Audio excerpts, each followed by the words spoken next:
ameshinda kifo na mauti, amemaliza kila tatizo, amemaliza kila shida.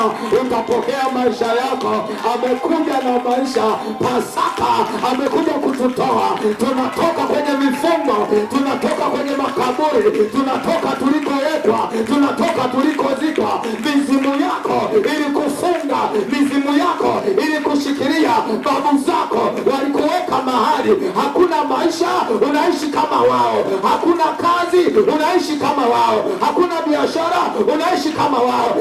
Yesu aitoe Pasaka amekuja kubadilisha, amekuja kugeuza, amekuja kututoa, amekuja kutufungua, amekuja kutuweka huru. Leo ameshinda, amefufuka. Lazima tupokee maisha, lazima tuone maisha, lazima tuone amani, lazima tuone furaha, lazima tuone neema, lazima tuone kubarikiwa, lazima tuone kuinuliwa. Lazima na sisi tunashinda. Tumetoka makaburini, tumetoka makaburini, tumefufuka na Yesu aliye hai. Lazima tumuone Bwana, lazima tuyaone maisha. Bwana alishatuahidi kwamba ziko neema kutoka kwake, kwamba yako maisha kutoka kwake, na alivyofufuka sasa ameleta maisha yetu, ametoa shida zote, ameleta maisha yako. Anaponya familia, anatunza familia, anakupa kila kitu unachokihitaji. Biblia inasema pazia la hekalu likapasuka. Lilipopasuka kila kitu kilibadilika.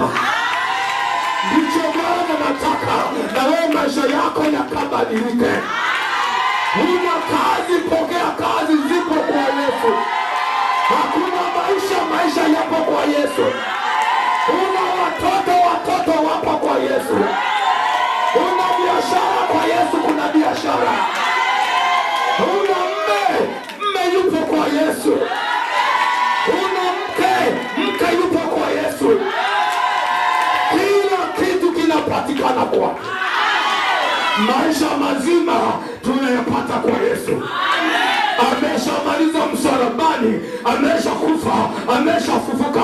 Leo ni ushindi, manake tunapokea maisha yetu. Haleluya! Bwana Yesu asifiwe!